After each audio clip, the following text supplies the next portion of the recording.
Vous écoutez l'émission Il est écrit en balado-diffusion. Il est écrit, c'est un autre regard sur le monde et nous-mêmes à la lumière des pages de la Bible. Bonne écoute.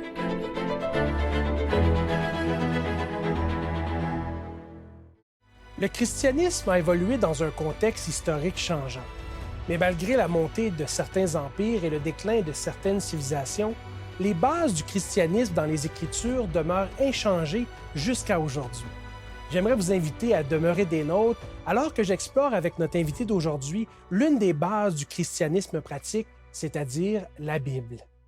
J'aimerais vous souhaiter la bienvenue à l'émission Il est écrit.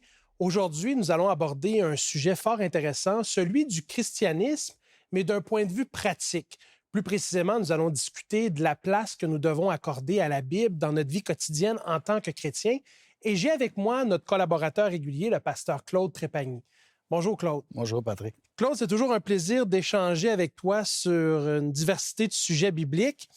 Puis aujourd'hui, on veut parler de la Bible, mais avant d'adresser la question de la Bible dans la vie quotidienne du chrétien, j'aimerais que tu puisses nous parler un peu de ton expérience en tant que chrétien au Québec. Moi, j'ai grandi dans la religion catholique. À l'âge de 7 ans, j'étais enfant de chœur. On nous donnait 10 sous pour faire une messe. À partir de 10 sous, on pouvait s'acheter pas mal plus qu'on peut s'acheter aujourd'hui. Et j'étais content d'avoir cet emploi-là qui faisait en sorte que je travaillais pour Dieu, puis j'étais rémunéré. Éventuellement, mon oncle, un de mes oncles, le plus vieux des frères à ma mère, était pasteur, qu'on appelle. Alors, j'ai dit, je vais aller voir ce que ça a l'air, parce qu'on m'avait dit que mes cousins, mes cousines étaient tous là.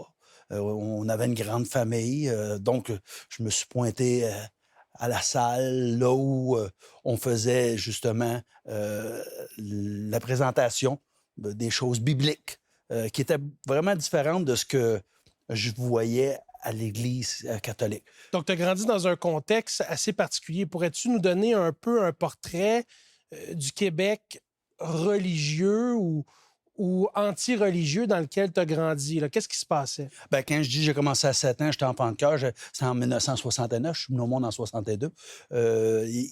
Le déclin, justement, des églises catholiques se faisait. Il y avait un dernier coup qu'on voulait tenter, on appelait ça la messe rythmée des années 70, là où on essayait d'aller chercher les jeunes en emmenant le drum, la guitare, la bass et tout ça.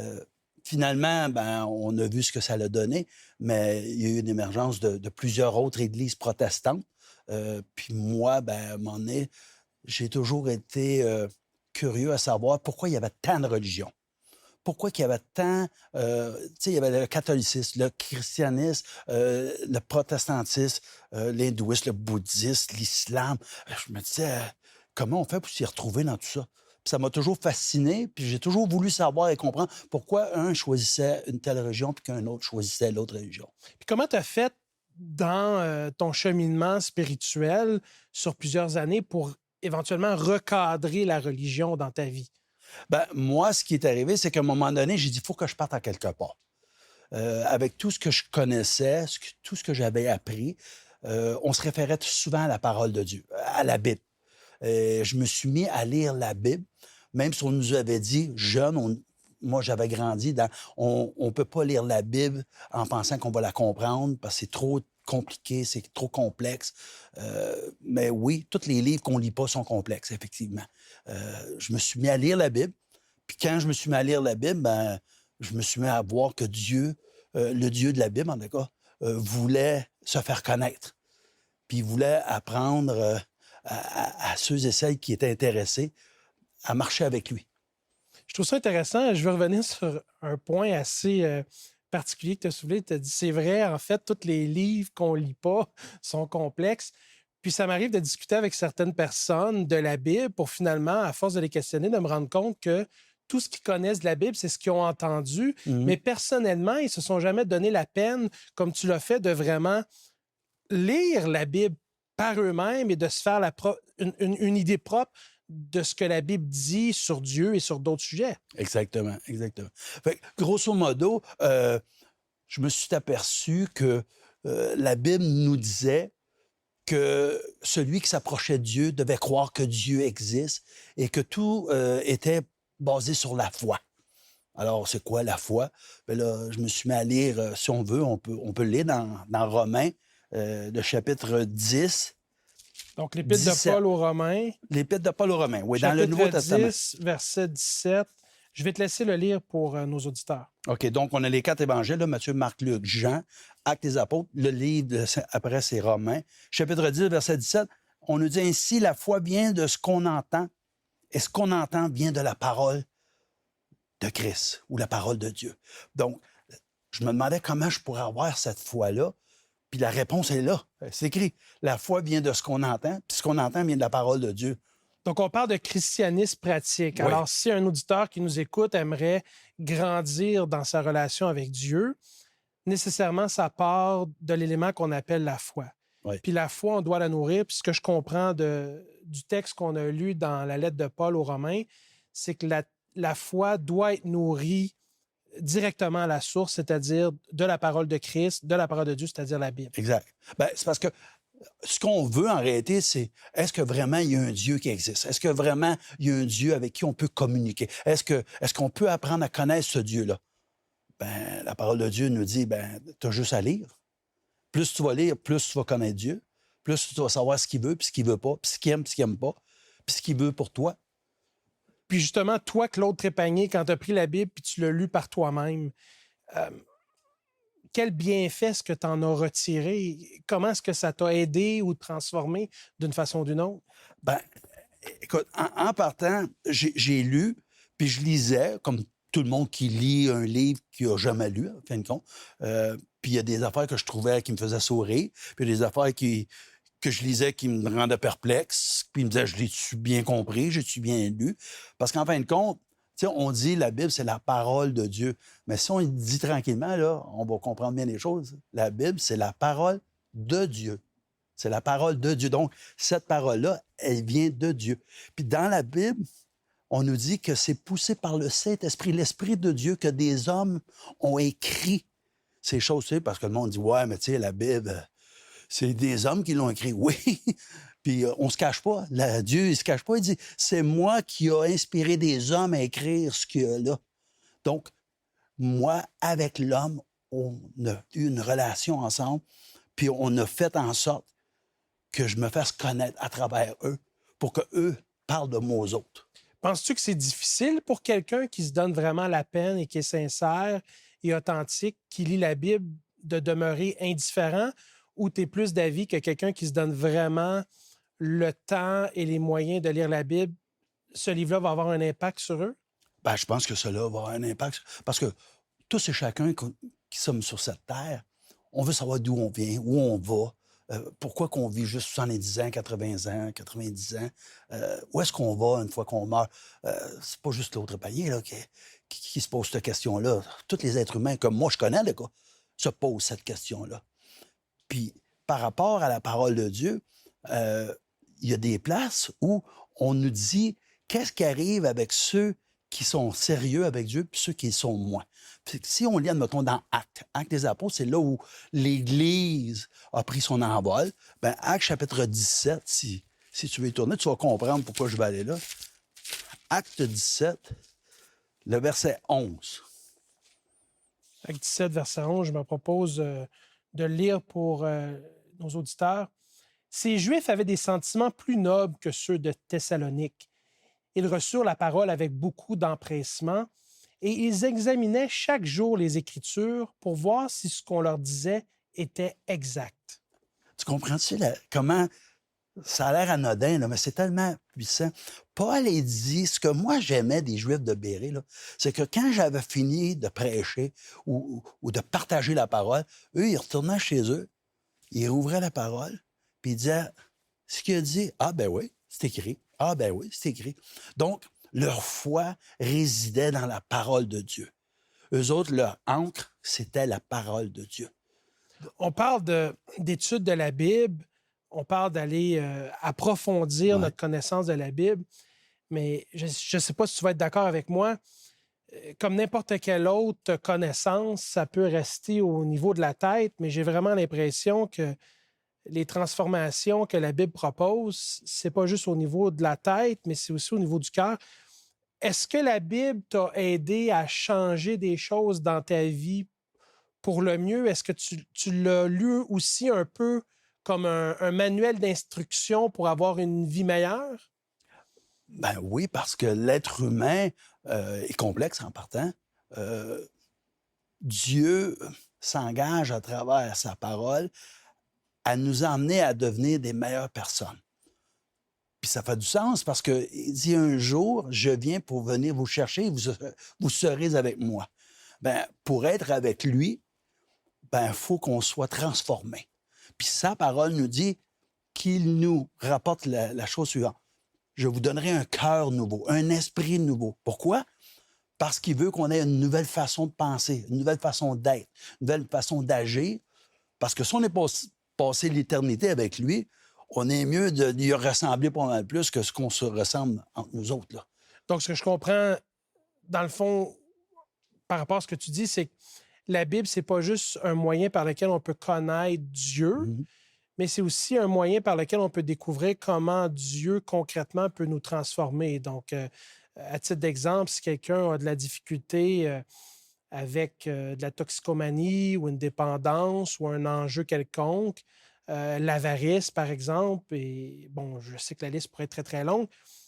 D'après toi, la Bible, c'est quelque chose qui peut nous aider à mieux comprendre comment résoudre certains problèmes dans notre vie.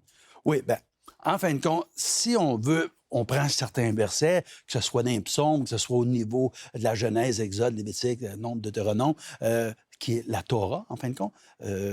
Après ça, tu as le livre des prophètes. Après ça, tu as le Nouveau Testament où là, Jésus est arrivé. On parle de Matthieu, Marc, Luc, Jean. Dieu est le même aujourd'hui, hier et éternellement, nous dit sa parole. Dieu, il ne change pas. Il est toujours pareil.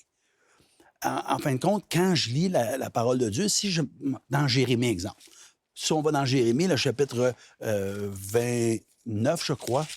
Oui, c'est ça. Chapitre 29. Bien, c'est le prophète Jérémie qui parle au peuple de Dieu. Donc, le peuple de Dieu, à cette époque-là, c'était le peuple juif. OK? Mais là, la parole, elle parle maintenant à nous. Hein? Moi, je la lis, puis je vais au verset 13 du chapitre 29, ça dit « Vous me chercherez et vous me trouverez, car vous me chercherez de tout votre cœur. » Puis d'autres traductions, ça dit « Si vous me cherchez de tout votre cœur. » Autrement dit, en beau québécois, là, êtes-vous sérieux avec moi? Si vous êtes sérieux avec moi, moi, je vais être sérieux avec vous autres. Puis j'aime beaucoup le verset 14, ou du moins la première partie, là, qui dit, où Dieu dit « Je me laisserai trouver par vous ». Donc, en fait, à la lumière de ce verset-là, ce qu'on entend et ce que Dieu souhaite qu'on comprenne, corrige-moi si je me trompe, c'est que Dieu nous lance un défi en quelque sorte. Il nous dit « Je vous écris cette lettre parce que je vous aime. Prenez le temps de la lire, puis à travers cette lettre qu'on appelle la Bible, je vous tends la main et je vous donne l'opportunité de vivre une expérience personnelle avec moi. Expérience que toi, tu as vécue, qui t'a transformé. » Mais je veux revenir à une chose que tu as dit au début de l'émission quand on échangeait ensemble, puis ça m'a fait réfléchir. Tu parlais de la multiplicité des religions. Mais on est obligé de dire que quand on regarde la Bible est associée à plusieurs dénominations chrétiennes. Là. Juste les deux grandes familles, catholiques, protestants, après ça, toutes les branches protestantes, évangéliques et tout, les orthodoxes et j'en passe.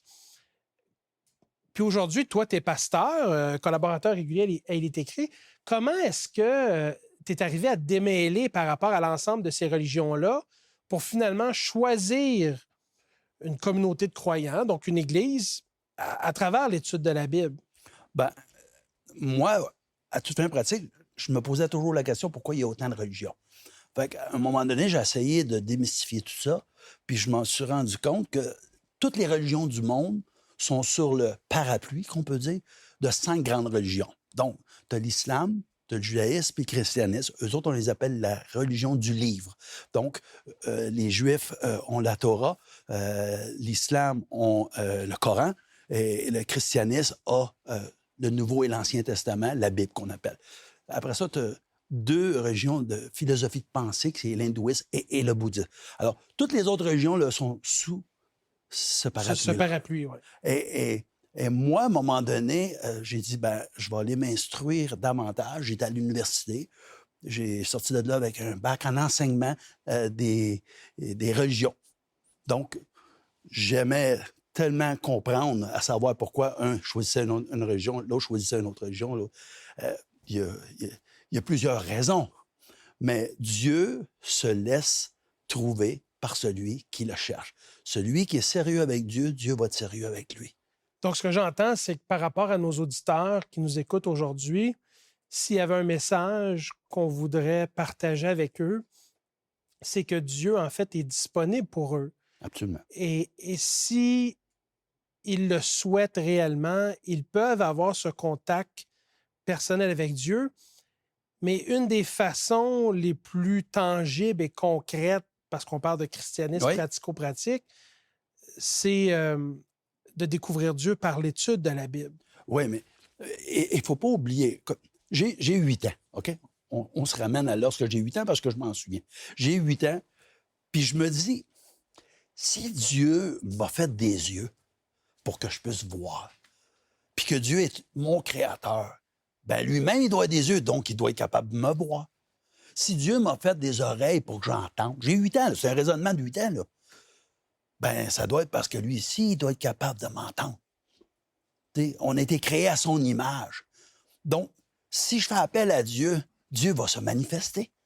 Donc, ce que j'entends, c'est la question, même à l'âge de 8 ans, même enfant, tu avais une compréhension de Dieu comme étant un Dieu personnel, donc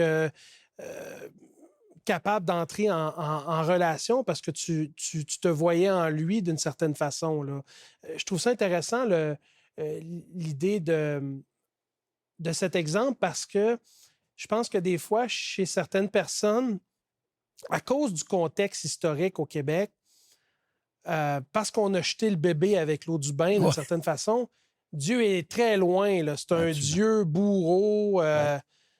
Moi, j'ai déjà entendu des expressions, le très haut, le bon Dieu, ou le petit Jésus. Là, Mais dans la Bible, c'est pas le Dieu que tu as découvert, toi. Non, puis c'est bien ce que tu dis là, parce que je vais embarquer dans cette réflexion-là en te disant, quand moi, je parle à monsieur et madame tout le monde de Dieu, de la foi, de comment aborder la parole de Dieu, les gens qui sont rétifs, là, c'est que je me suis aperçu, avec mon expérience, que c'est que, par exemple, s'il y avait une grosse marmite, puis dans cette marmite-là, c'est ça la religion.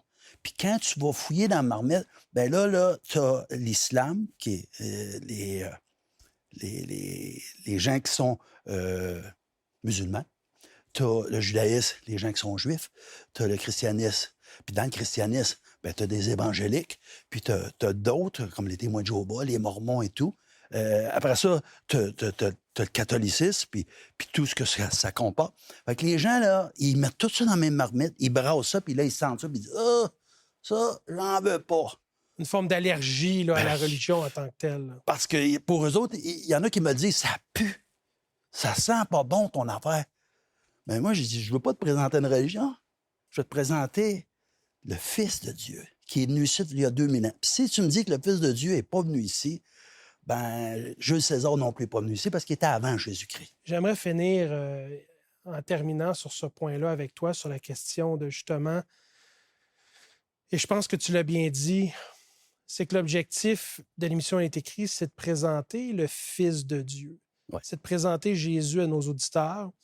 Puis aujourd'hui, je pense que ce qu'on peut retenir du partage que tu as fait avec nous, c'est que la meilleure place où découvrir Jésus, c'est dans la Bible. Amen. Claude, aurais-tu la gentillesse de prier pour nous et pour nos auditeurs afin qu'on puisse se rapprocher davantage de ce Jésus qui nous est révélé dans la parole de Dieu? Amen. Prions. Éternel, notre Dieu, notre Père, on veut te remercier de ce que tu as fait pour nous jusqu'à présent. Merci pour Jésus, ton Fils, notre Seigneur, notre Sauveur, celui qui est venu nous rencontrer là où nous étions et qui a donné sa vie pour nous, afin que là où il est, nous puissions y être aussi. Merci pour le programme Il est écrit, pour nos auditeurs, et donne-nous à tous et chacun de regarder à toi toujours et de marcher avec toi. Donne-nous d'apprendre à mieux te connaître pour mieux te servir à travers ta parole. Et c'est par tes mérites, Seigneur Jésus, que je t'ai prié. Amen.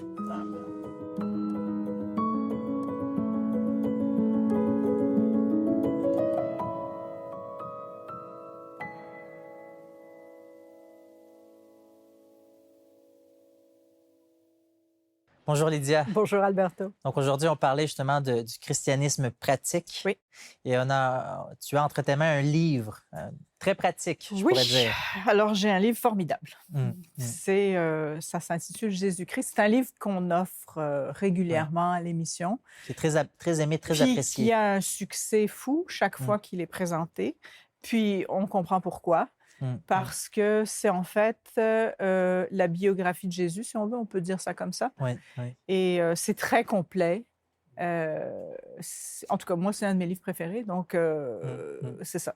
Justement, on parle de la personne de Oui, Jésus. c'est ça. Et justement, dans chaque chapitre a l'objectif justement de nous présenter ce Dieu qui nous est présenté dans la Bible. Et donc, lorsqu'on lit les évangiles, on a ce livre-là. En plus de cela, on est capable de mieux comprendre certains passages, certaines phrases que Jésus va dire, certaines actions certains gestes qu'il va poser. Et le livre, justement, non seulement a l'objectif qu'on puisse nous mieux comprendre la vie de Jésus, mais vers la fin de chaque chapitre, on a l'aspect pratique. Exact. Et c'est ça qu'on cherche à comprendre. C'est ça. Donc, on a un cheminement spirituel, un progrès à faire. Et justement, le livre, je trouve qu'il le fait très bien. Oui, cet tout à fait. Écoute, je ne sais pas pour dire, là, mais il y a des gens qui en ont acheté un, puis qui rappellent, une fois qu'ils l'ont lu, ils rappellent, puis ils en achètent d'autres pour l'offrir. Parce qu'ils ont découvert quelque chose de formidable. Parce que, bon, oui, on lit sa Bible, oui, on découvre Jésus-Christ à travers la Bible, mais là, c'est vraiment un condensé, puis tu as vraiment tout. C'est vraiment... en tout cas, moi, je l'aime beaucoup. Oui. Donc, pour... 27 $ plus les frais de poste. Alors, c'est un très bon achat. Tout à fait. Merci, Lydia. Vous pouvez commander l'offre de la semaine sur notre site Internet ilestécrit.tv ou par téléphone au 514-729-3515 ou encore 1-866-729-3515. Voici également notre adresse. Il est écrit Casse postale 99, succursale Rosemont, Montréal, H1X 3B6. Souviens-toi du jour du repos pour le sanctifier. Tu travailleras 6 jours et tu feras tout ton ouvrage. Mais le 7e jour est le jour du repos de l'Éternel, ton Dieu. Exode, chapitre 20, versets 8 à 10.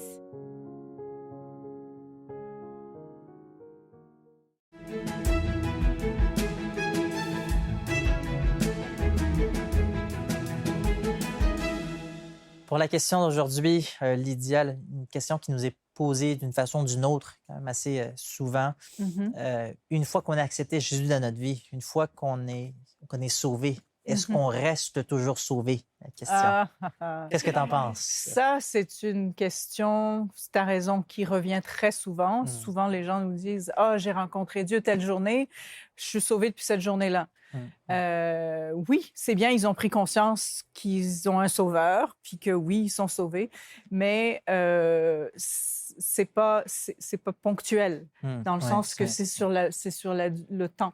Alors, c'est la relation qu'on va développer de ce moment-là où on a découvert qu'on avait besoin d'un sauveur, à ce moment-là, de tous les jours. C'est une relation quotidienne avec le Seigneur. Donc, en partie, ce commentaire des personnes est bon. C'est bon, oui. Pour être sauvé, il suffit de croire. Exact. Ça, c'est tout à fait vrai. Cependant, il y a l'autre aspect aussi. Qu'est-ce qui arrive après qu'on accepte Jésus dans notre vie? C'est là que tu parles d'un cheminement. Puis ça opère des changements. Il y a beaucoup de choses on travaille sur nous-mêmes aussi. Voilà, Jésus va dire dans les évangiles à ses disciples, prenez votre croix Mhm. et suivez-moi. Donc, on a un chemin à faire justement avec Jésus, le fait de prendre notre croix. Exact. Et on a des passages dans la Bible qui vont nous parler justement de la persévérance chrétienne, de rester ferme, d'être vigilant dans notre vie C'est ça. spirituelle. Mais j'en ai un, là, Oui, ici, oui. que je peux lire, si je ne me trompe pas. On va le retrouver dans Apocalypse 14, Oui, oui, verset 12. oui. Alors, il est écrit, « C'est ici la persévérance des saints qui gardent les commandements de Dieu et la foi de Jésus. » Donc, c'est vraiment ça. C'est la persévérance tous les jours, passer un temps avec Dieu, etc. Voilà, voilà. Et c'est intéressant parce que justement, le dernier livre de la Bible met beaucoup l'emphase sur cet aspect de la persévérance chrétienne. Et justement, moi j'aime dire plutôt la phrase, c'est une fois sauvé, toujours sauvé. J'aime plutôt dire, c'est vrai, une fois sauvé, toujours sauvé, tant et aussi longtemps que l'on reste sauvé. Exactement, c'est ça. C'est-à-dire, c'est un cheminement quotidien avec Jésus. Et justement, la Bible nous parle de la Ça persévérance. C'est quelque chose qui s'entretient. Voilà, à tous les jours, C'est ça. Justement, de notre vie. Donc, on veut inviter nos auditeurs à avoir une relation avec Dieu, également de pouvoir maintenir non seulement la relation avec Dieu, mais pouvoir également grandir dans la relation avec avec ce que je te disais tout à l'heure, les Dieu. changements, ça opère un changement, que tu le veuilles ou non, tu vas changer, tu vas être transformé. Tout à fait, tout à Ton fait. caractère. Oui. Donc, on veut remercier cette personne d'avoir posé une très bonne question, une question essentielle. On veut les inviter, les encourager à nous poser d'autres questions. Tout à fait. On aime les défis, on aime répondre aux questions. Oui, elles sont bienvenues, en Oui. tout cas, les questions. Merci, Lydia.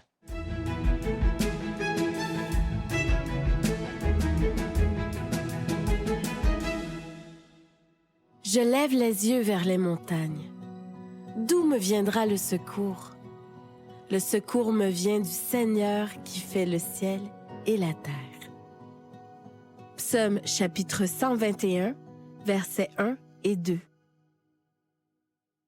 Nous espérons que vous avez apprécié l'émission d'aujourd'hui et si jamais vous aimeriez la partager avec quelqu'un qui n'a pas pu la visionner, nous vous invitons à nous visiter sur notre chaîne YouTube sous le nom d'Il est écrit. De plus, j'aimerais vous encourager à vous procurer l'offre du jour qui certainement pourra être une lecture très intéressante afin de vous aider à grandir dans votre relation avec Christ.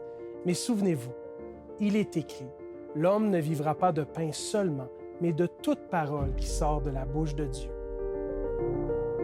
Cette émission a été préparée par l'équipe d'Espoir Média Québec. Laissez-nous vos commentaires, questions et suggestions sur iletécrit.tv. Si vous avez apprécié ce balado, partagez-le.